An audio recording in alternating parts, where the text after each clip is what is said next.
The one on the left, and I can hear your volume just fine. Okay. That's that tab right there. And I'm going to throw you on mute. So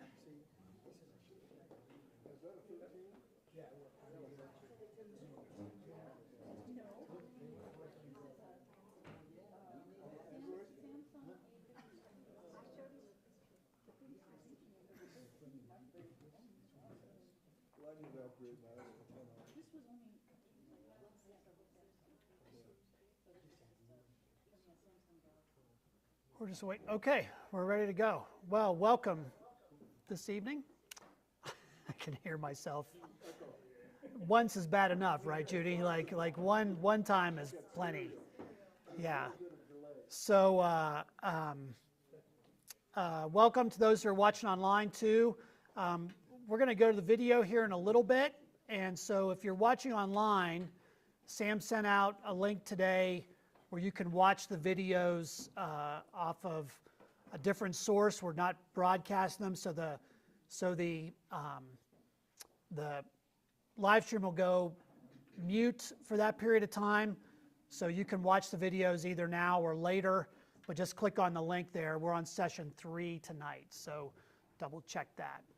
I'm going to pray and then see what kind of lingering questions we have, and then we'll get into the video. God, we're grateful for tonight. We ask for your wisdom as we study this evening and as we remember these nameless Roman soldiers.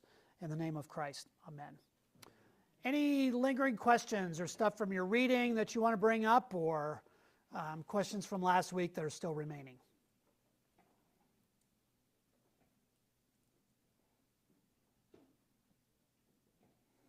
Okay.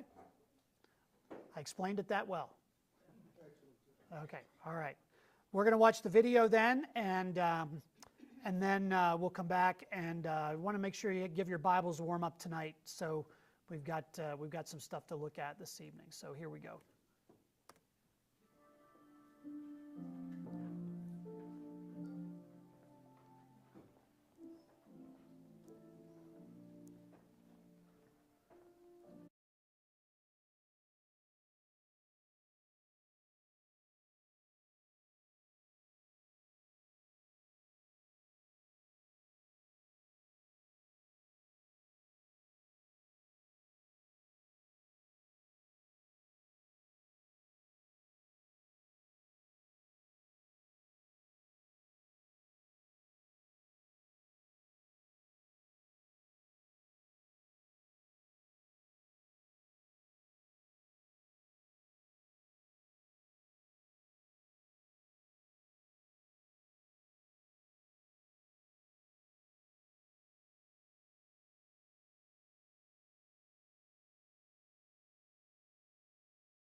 Thoughts, questions?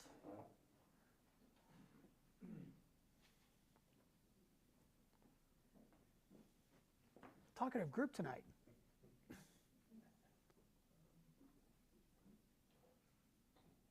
So I guess it's just an observation. I'll try to make it short, but it seems like many times through the Gospels, it isn't the people that Jesus came to presumably serve, the Israelites, that get it. You know, it's the Samaritan woman at the well.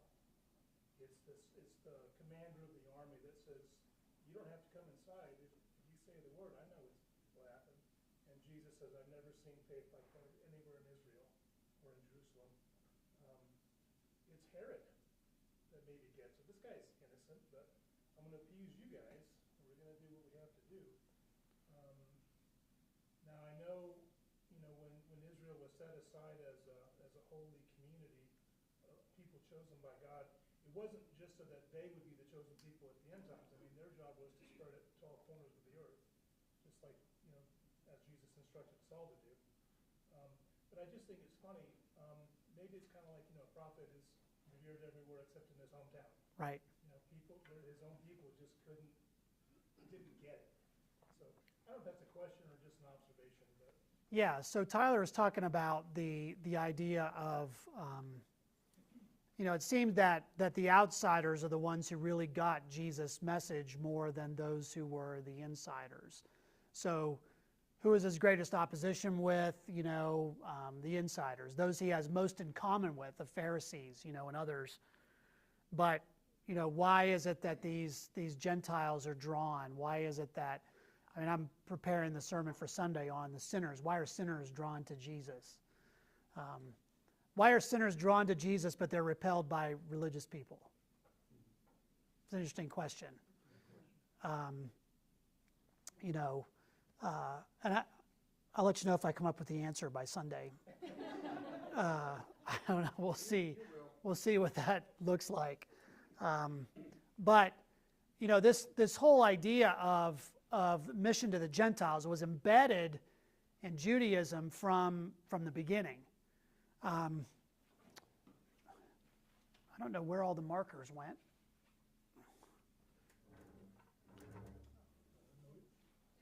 It's great to have a whiteboard with no markers. But anyway, yeah, that doesn't really show up very well. If you go back to Genesis 12 and back to God's call of Abraham, what does he say to Abraham? I will bless you, I'll make your name great. And then he says, through you, all the nations of the earth will be blessed.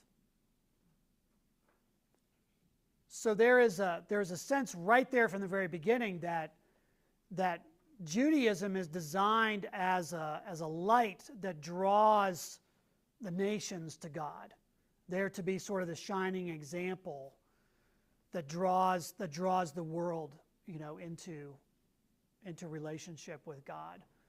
So that's what you see in the book of Acts when, after the Cornelius incident, everybody's kind of up in arms, like, what do we do now? And Paul accuses Peter kind of backing up, when he's with the Jews. He's kind of working in both worlds. But it's Paul who basically reminds everyone, hey, this is the way that this was planned from the beginning. Let's go back to Genesis and see this is how God is going to impact the world. Thank you. So you have Genesis 12. You have Jesus working with, his primary mission is to Israel, the lost sheep of Israel. Why? Because he's Israel's Messiah. So what he's really trying to do is to reconstitute a new vision of Israel, regrounded in that original mission, but embodied in the way he's doing things. So who is the true Israel? It's not just those who keep the law. The Pharisees, this is what it means to be a true Israel. You got to keep the law. No, what was the true Israel designed to be? Those who were faithful. And what does Paul say? In Christ there is no Jew nor Greek. What is the criteria for being the people of God? It's not ethnicity, it's not circumcision, it's not food laws, it's faith and faithfulness. So when you see Cornelius, who is in Acts chapter 10 someone who is a God-fearer, that's a Gentile who kind of follows the Jewish law or who has great respect for the Jews or worships the Jewish God, he's counted as righteous simply because he is seeking a deeper connection. I mean, the Holy Spirit comes to him. And this for Peter and then later for Paul is the evidence that God shows no partiality. That now this is wide open. So when we have the gospel writers putting words like, surely this man is the Son of God, in the mouth of a Roman centurion, now she makes the case that it could be sarcastic. I don't think the context really lends itself to that. It doesn't feel that like that's what's going on to me. What it feels like to me is that this is a confessional. So what we want to do is compare these accounts, but before we do that, I want to kind of take us through a brief treatise on Roman military stuff. We talk about cohorts and legions and centuries. So if you are in if you were in the modern military, if you're I don't know how this works in the Air Force, so it doesn't. But you have the basic unit is a squad and an infantry. Let's talk about an infantry unit. So a squad is 11 guys, at least it used to be, and a platoon is 3 squads, 33 guys. A company is 3 platoons plus a weapons platoon. I'm talking about an old TO&E here for those of you who are talking about, because that's the only thing I know. So rifle company is roughly 100 men with all the stuff you need with that. Then you have battalion, which is 3 companies, 4 companies, 5 companies. You've got 3 rifle companies, combat support company, and a headquarters company. Those are all part of a battalion in the 1980s. So that's a battalion, and then a brigade is 3 or more battalions, 2 or more battalions. And then a corps or division is 3 to 5 brigades, and then a corps is several divisions. And then corps make up armies, and so forth. So you can see how there's this sort of constant moving up in hierarchy. So when you talk about a centurion, you're talking about someone who's in charge of 80 soldiers. So if you want to put it in modern military parlance, that's about the rank of captain in the United States Army. But in the Roman army, the centurion is really kind of a hybrid of a non-commissioned officer and a commissioned officer. He's primarily a non-commissioned officer because usually he's not one of the Roman elite. Like a warrant officer? Somewhat, yeah. Yeah, because nobody knows what to do with them, right? Nobody knows what to do with the warrant officer. Yeah, they fly helicopters and they fix stuff. That's what they do. So you're thinking about, 80 soldiers, 6 centuries make up a cohort, 10 cohorts make up a legion. A legion is about 5,500 soldiers. So in the time of Jesus, when we think about who are these soldiers who were coming into Jerusalem, who were doing all of this stuff, we like to think that the Romans were stationed in Jerusalem full time. Some may have been, but primarily the main body of Roman soldiers, let's see here. The main body would have been housed here at Caesarea on the coast. Marcus Borg, John Dominic Crossan, two biblical scholars who I don't agree much with, but I do think they kind of get this somewhat right. On Palm Sunday, which is the first day of the week. Sunday in Israel is our Monday. So everything's open, everything's running, the banks are open, everything else. It's weird when you're there because you're like, it's Sunday, what's everybody doing? But that's day one, that's the first day of the week. So when does Jesus ride into Jerusalem? First day of the week. So there are a lot of scholars who believe that somewhere during the day, while Jesus is riding into the city from the east, that Pilate is leading the cohort from Caesarea to Jerusalem from the west.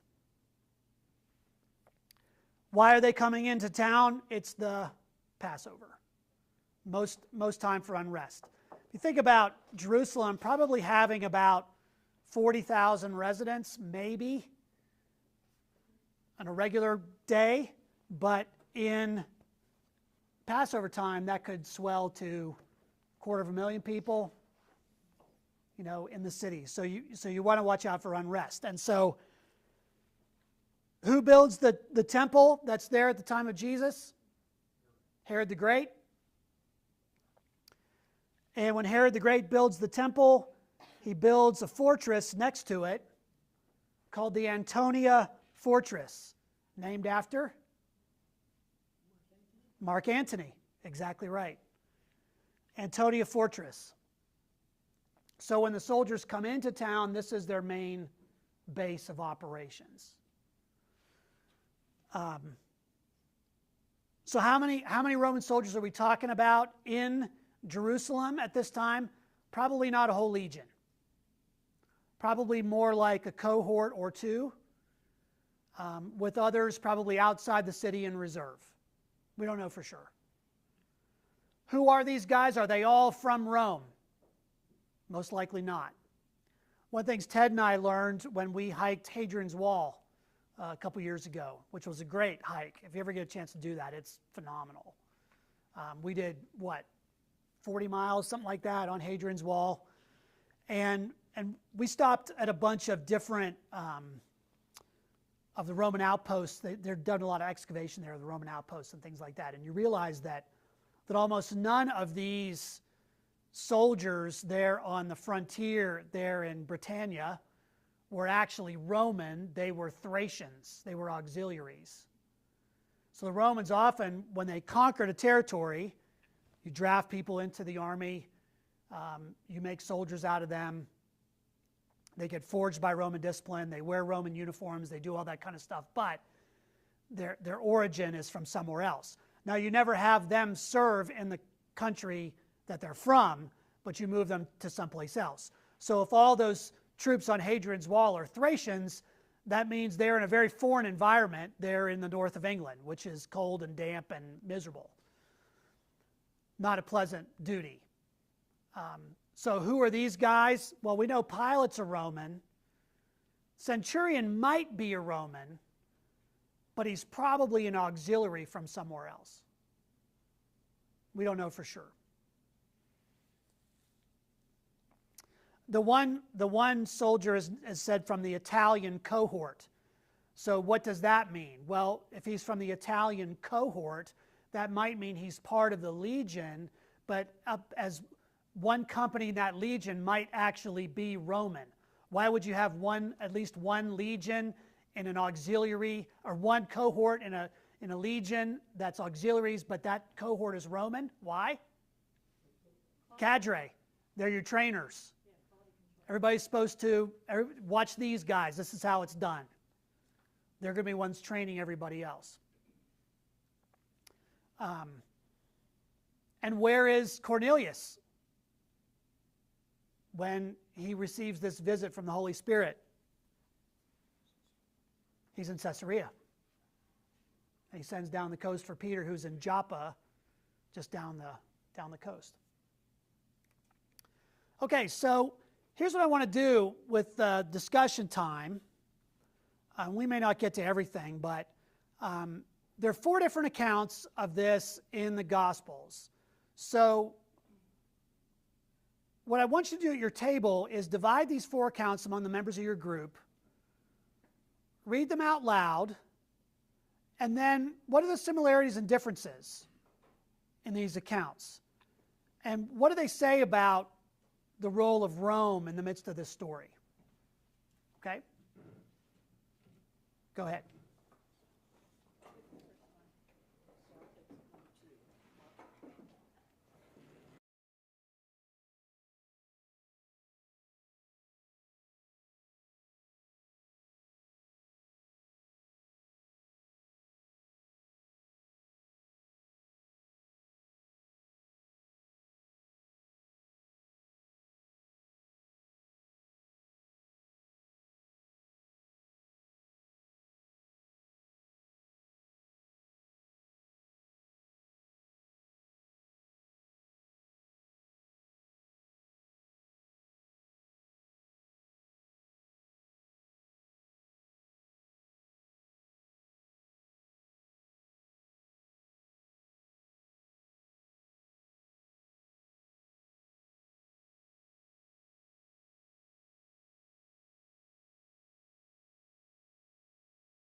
Didn't get to the last one. John, you were going to say better about that.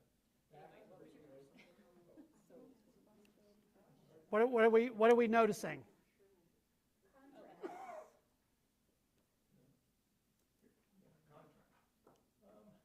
Like anybody else that witnesses an accident. Everybody has a little different story. Right. But there's a lot of similarities too. But they weren't there. Similarities, but if you got right The down only to one that it, claims to be there was John. a good defense attorney would say, well, that's not good for you. Well, it was all secondhand knowledge for Matthew, Mark, and Luke, weren't they? And John was supposedly the only one there. He claims he was there. That's a good question. It is all secondhand knowledge. Yeah. So the writers of those gospels heard it from somebody. They Right. weren't there.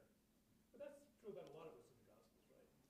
Well, again, if you use the four-source theory, if Mark is written first, the synoptic gospels are going to be more similar, than John is. John's very different.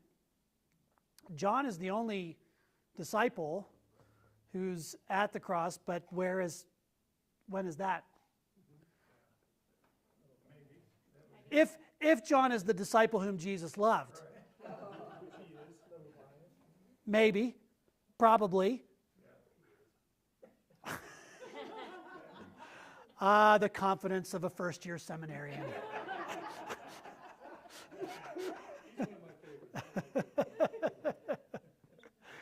Yes. It's not what you expect. For example, if you ain't got a sword, go buy one. Now, who would have expected Jesus to say that? Right. You want to be first, be last. Right. Fall in. Yeah, so there's a lot of stuff going on here, and a lot of symbolism that is really important. But what role does Rome play in all of this?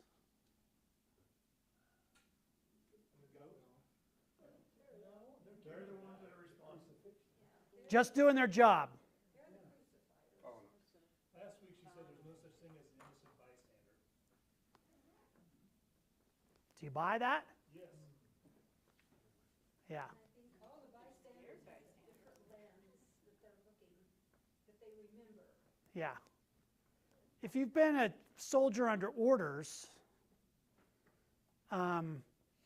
this is a major dilemma. Because in this case, there's something in the Uniform Code of Military Justice that says you can disobey an unlawful order. They didn't have a Uniform Code of Military Justice in the Roman army. They're going to be up on the cross if They had a code, but it was essentially obey or die. And the centurion is likely someone who's been in the army a long time. He's elected by tribunes, appointed by the emperor, a natural leader, usually literate, well-paid, and most importantly, if you serve 25 years, you could achieve Roman citizenship. So if you're one of these auxiliaries, if you're a let's say you're a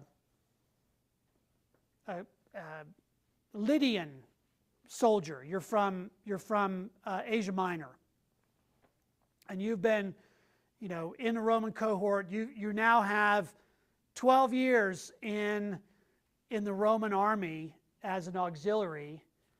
You know that if you live that long, when you retire, you'll get Roman citizenship, which is a big deal, very big deal. So you're not gonna do much to rock the boat. There's a lot of loyalty bound up in that. So they're under orders. The centurion in Capernaum says the same thing. Look, I'm under orders. I tell people to come and go. Somebody else telling me to come and go too. That's it. So at what point is a soldier just doing his job? And it's not like this wasn't a fairly common occurrence. Right. It's not like crucifixion wasn't a common occurrence. Exactly right. It happened all the time. It was part of their duty. One of the things you have to realize about Roman soldiers is that we think of soldiers as being a very specific cast of people, you know, that they have very specific duty, that it is, you know, military only. You know, that's why you don't see soldiers in the streets here in the U.S. very often. You know, they're kind of they're confined to post. You know, they don't do military stuff outside the post unless there's a big problem. But you know, like I was in the National Guard for 10 years. I wasn't allowed to take my weapon home. I had to check that bad boy in every time. And if one of my guys lost his weapon, I go to jail. You know, like that's the responsibility. So these guys, though, in the Roman army, they are in military formations, but they're also engineers. So who's building these Roman roads? It's these legions that are building the roads. So the Roman soldier was probably better with a spade than he was with a sword. I mean, we hiked Hadrian's Wall. You see the ditch, the series of ditches in front of and behind the wall. And you realize, ain't no backhoe here. And these are deep. They're like 15, 20 feet deep for 40 miles. Okay? Of course, you know, if you're a military officer, you know, the guys have to have something to do, otherwise they get in trouble. So you might as well give them something to dig, you know. Yeah, or paint, or guard, or whatever. You gotta keep them occupied, because otherwise they'll start fighting each other and bad things happen. You know, 7th grade boys and 19-year-old privates, pretty much the same in terms of maturity. Okay, so there's a lot going on here, but is the centurion just doing his job? From a Roman standpoint, yes, he could say, I'm just doing my job. But we look back on it and say, okay, could he have stopped this?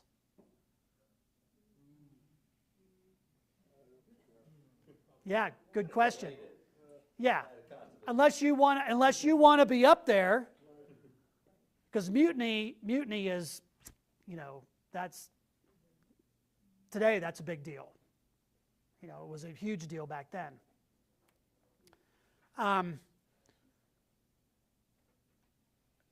So we have that story of the centurion at the cross, which I find interesting. I've done a sermon a few times here, and I keep bringing it back every once in a while for Good Friday, which I read an article in the magazine's now defunct, but it was a magazine, Bible Review, and it was written by a biblical scholar, where he says that Mark's version of the crucifixion actually parallels a Roman triumph. You know what a Roman triumph is? It's the parade that they give a conquering general when he comes back to Rome. So there's all this symbolism that's present. So in a Roman triumph, the triumphator, the general that's being feted, he wears a crown and he wears a purple robe. There's a parade, and there is a sacrificial bull that goes along in the parade with an executioner carrying the means of his execution. There is, the parade goes to the Capitoline Hill. Capitoline in Latin is the head. Named because when they excavated it to build temples on the Capitoline Hill, they found a human skull.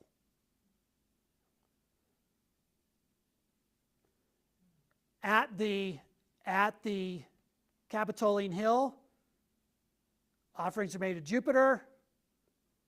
The bull is sacrificed, his blood is spilled,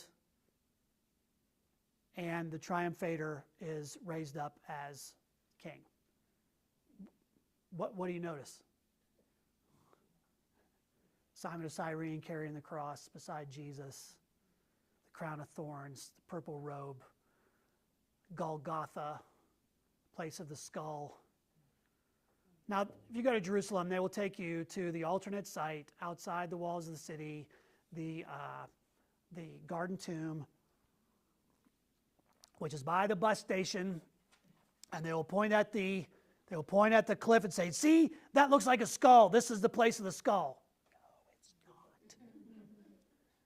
Every time we go there, because we always end the tour there, it's a beautiful place. I mean, it's a beautiful little place. They have tombs cut in the rock and stuff like that. It's a cool place to imagine what it might have looked like, but it is not the spot.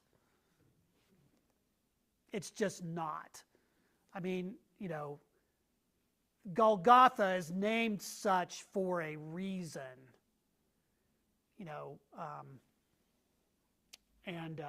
I just find that fascinating to think through, that what Mark is portraying, because Mark's probably writing to a more Roman Gentile audience. They would have recognized all those things as part of this process. Because what are the soldiers saying when they mock Jesus as they're beating him?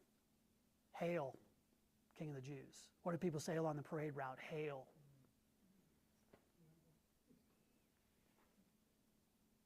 It's powerful. I'll have to bring that back again sometime, because I love preaching that sermon, because when I read that article, it blew my mind.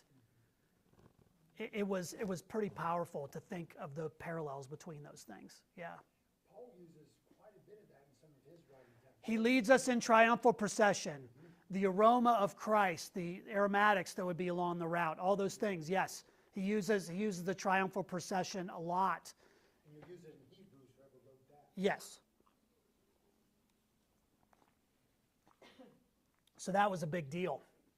Yeah.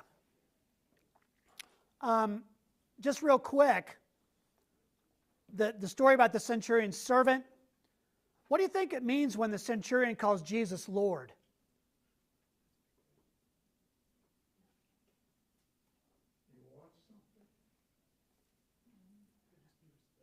It could just be respect, but primarily a title reserved for Caesar. Very interesting. And you see the faith of this Roman centurion there in Capernaum. He says, when I give an order, it'll be obeyed. Reminds me of A Few Good Men. When you give an order, is it always obeyed? Yes, that's how it is. At least that you know of. Never give an order to a Spec 4, because they'll find a way around it. There's nothing more dangerous than an E4 in the Army. That's E4s and O4s are the because E4s know enough to know how to get over, and O4s get a lobotomy after they've been a captain, because then they become on staff as a major and they lose all common sense. It just sucked out of their brain.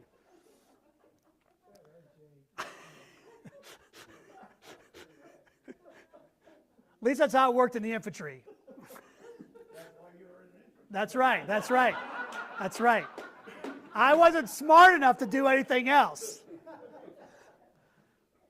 So the centurion here sees Jesus as one with authority, and he just trusts that authority. Look, I get it. I have the same kind of authority. You have authority, somehow have authority over sickness and all those kinds of things, so just give the order. And when you think about it in those terms, that's kind of a powerful way of thinking of it. And Jesus is amazed at the centurion's response. So here again, back to Tyler's point, outsiders and insiders. The outsider goes, well, of course. Yeah, just say the word. Nobody else is saying that to Jesus. What are they always saying? Show me a sign. Oh, that was cool. Show me another one. But it's the Gentile who says, say the word. Right? And then the centurion at the cross. Somebody quick look up Matthew 27:4. Somebody would do that? 27:54, I'm sorry. Somebody got that?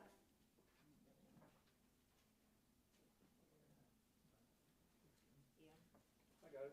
Go ahead. When the centurion and those who were with him, keeping watch over Jesus, saw the earthquake and what took place, they were filled with awe and said, "Truly, this was the Son of God." Okay. How about Mark 15:39? When the centurion who stood facing Jesus saw how he died, he said, "This man was certainly God's son." Okay. And then Luke 23:47. Go ahead, Tyler. When the centurion saw what happened, he praised God, saying, "It's really true, this man was righteous." So Luke says this man was righteous. Matthew and Mark say this was Son of God. Now, what does Son of God mean to a Roman? Yeah. So, who was Tiberius? The emperor. They always said that they were sons of gods. Augustus thought he was the son of the divine Julius Caesar. So you have this sort of son of the gods. I think in the centurion's mind, at this point, he is saying there's an earthquake. In Matthew, he's saying to himself, surely this man has some divine connection. I don't think he's saying this man is the second person in the Trinity. But he's foreshadowing. And he's confirming, again, as a Gentile, what everybody else missed. Because what's the big question throughout the Gospels? Who is this? Who is this? Who finally gives the declaration? It's a Gentile. Even if it's unintentional, he's telling the truth. We wouldn't expect that centurion to know about Daniel We wouldn't expect that centurion to know about Daniel at all. No. in that reference. No. There wasn't reference to that at all. No. I wouldn't think so. Now, for the reader, yes. But also in Daniel, what's he called? Son of Man. Son of man, yeah. But Luke's is different. Surely this man was righteous, innocent. Jesus said no man is righteous, right? But again, that's not from a centurion's Right, viewpoint. right. So from a centurion's viewpoint, what does he mean? Innocent. Yeah, I think in some sense, he watches how Jesus dies. And he doesn't die like the others. He's forgiving. These guys knew how to kill people. They did it every day. Maybe not every day, but they did it a lot. Okay, they knew their business. And people that they nailed to these crosses were usually violent criminals who would go down just like the criminals in Matthew and Mark, cursing to the end. And then they see Jesus in Luke's version, "Truly this day you'll be with me in paradise. Forgive them, for they don't know what they're doing." What is this? Yeah. What is this? Who is this? Surely there's something. So at least as the Gentile says, surely there's something more here. So what do we learn from these Romans?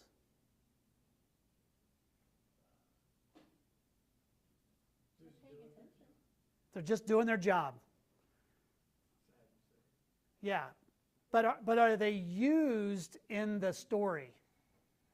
Yeah, they're paying attention. They're not just closing their eyes. Yeah, you've got extreme cruelty on the one hand, the beatings. When Jesus is beaten on the stone pavement, the whip that they use has nine leather thongs with pieces of metal and bone embedded in them. And so it's not just a whip, you lay it across the back and then you rip it. The Passion of the Christ was very graphic in that regard. Yeah, and probably not as graphic as the real thing. Even so.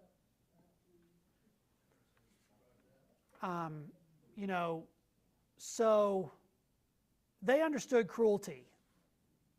They understood how to do that. And yet at the same time, we have these centurions who are, now granted, they are not the rank and file Roman infantryman, who's probably far from home, bored out of his mind, and given the license to do some violence when he hasn't been in battle for a long time. It's better than digging ditches. I'm going to take it out on this guy. There's a lot of that probably in the background, but it's, yeah. Could it also have been, would these centurion soldiers been around Pilate through the trial and saw how he treated it?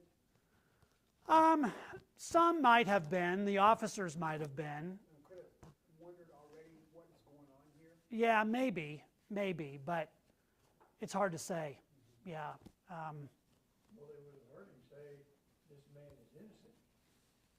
But Yeah. they would have also heard, Yeah. go ahead and crucify him. Yeah. So who's responsible for Jesus' crucifixion? Last question.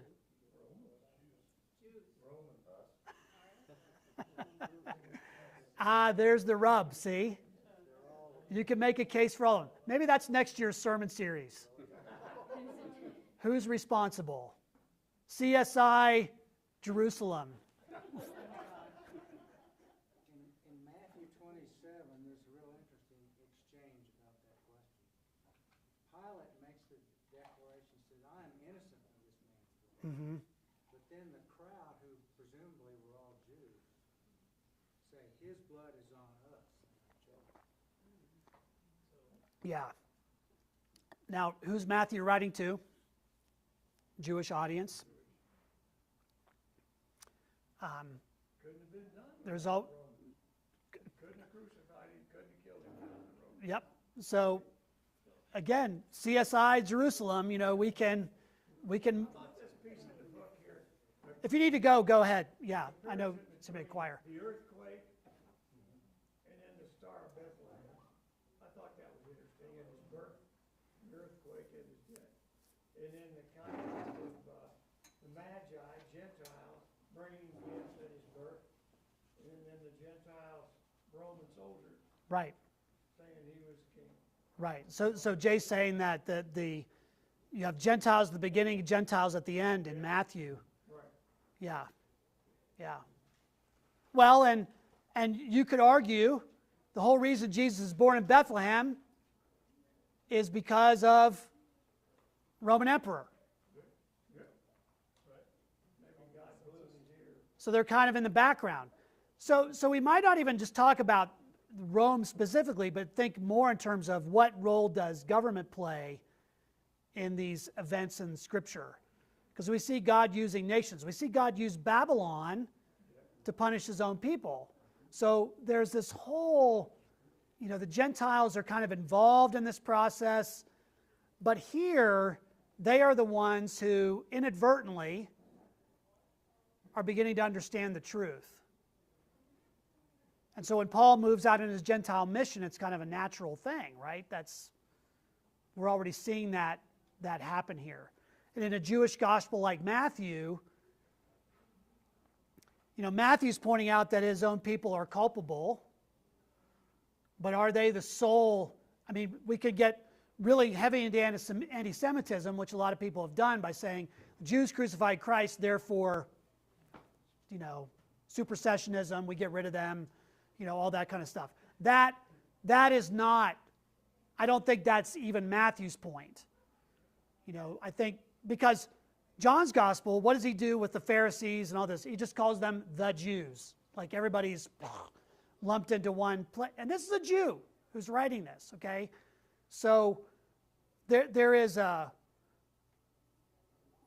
lot more going on here than we have to imagine. You do have a lot of different factors involved. You have the existential reason why Jesus dies for the sins of the world. He says that is the reason that he's dying. But he says the Son of Man will be betrayed to the authorities.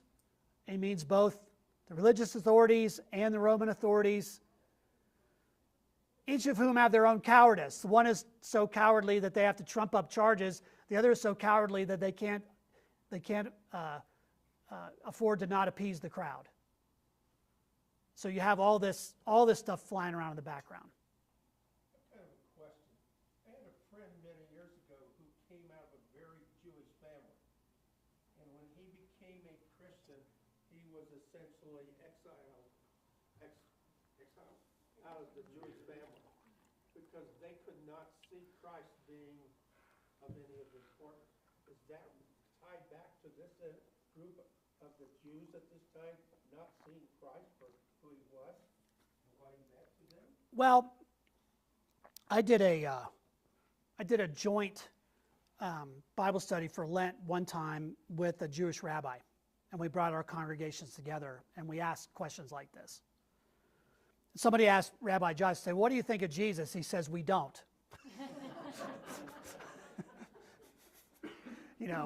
Because to them, and again, when you talk about Judaism, it's like talking about Christianity. Which version are you talking about? There's a lot of different.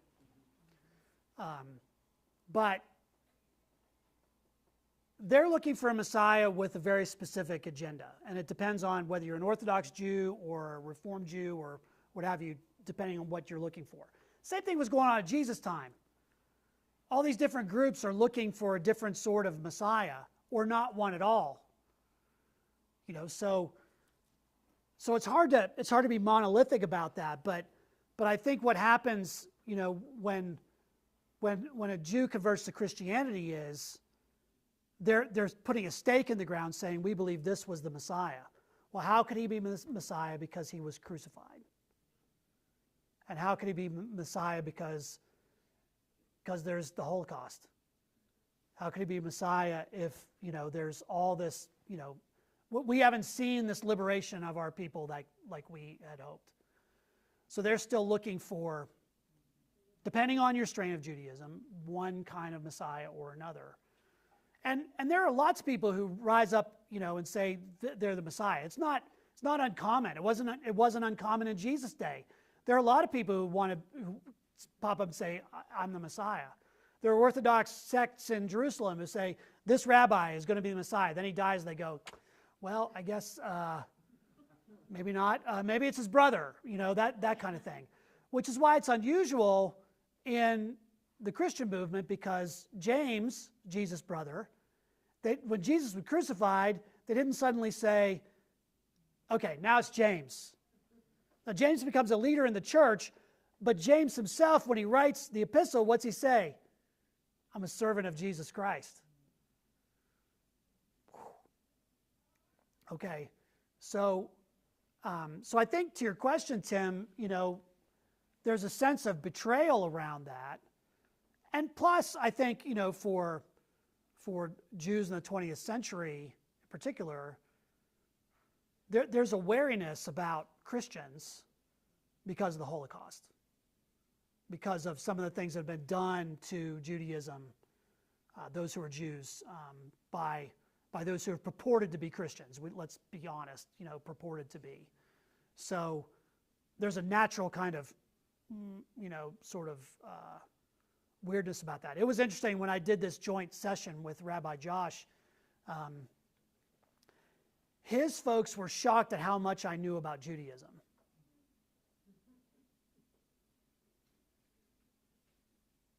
And when I explained, here's why we connect this back to Judaism, things like that, they went, "Huh, that's very interesting," because we never heard that before.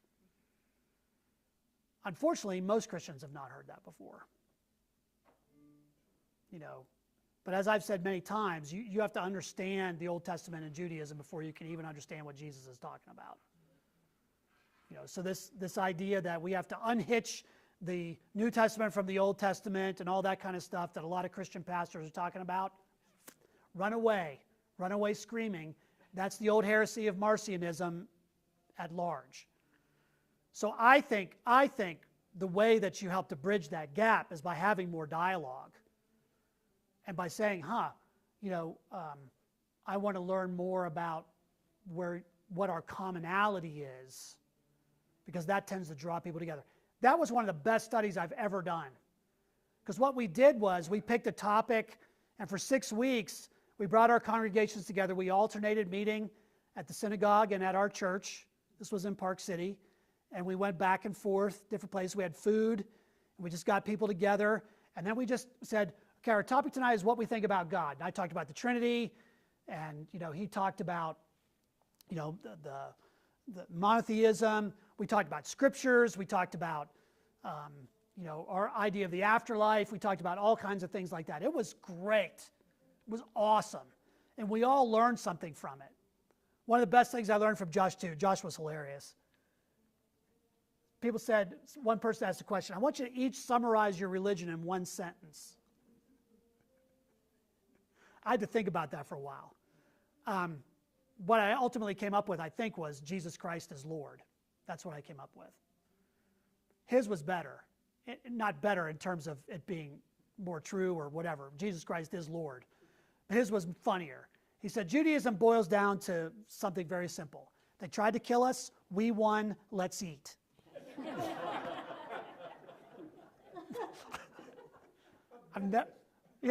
I've never forgotten that. And I said, when he said that, I said, well, that's very similar. They killed him, but he still won. Let's eat. Yeah. I have a long-time Jewish friend, and I had a discussion about this apropos to this. He harbors, I think still, a lot of animosity to Christians. And he told me that the reason was because when he was young in grade school, the Christian kids picked on him and accused him of crucifying Jesus. Right. I mean, I was astounded to hear that. Yeah. Yeah, Charlie's saying that, for those of you who are watching, Charlie's saying that, you know, he has a Jewish friend who's bitter about Christians because when he was a kid, Christians would tease him saying, it's your people who crucified Jesus. Yeah. I gather it's even stronger than that. I mean, they were accusing Jews today of that. Oh, wow. Yeah. I think there's still Christians out there. I mean, we see this, you know, white nationalist stuff rearing its ugly head, and, you know. The crucifixion, we would be condemned. Say again? Without Christ dying on the cross for us, we would be. Yes. So Judy's making the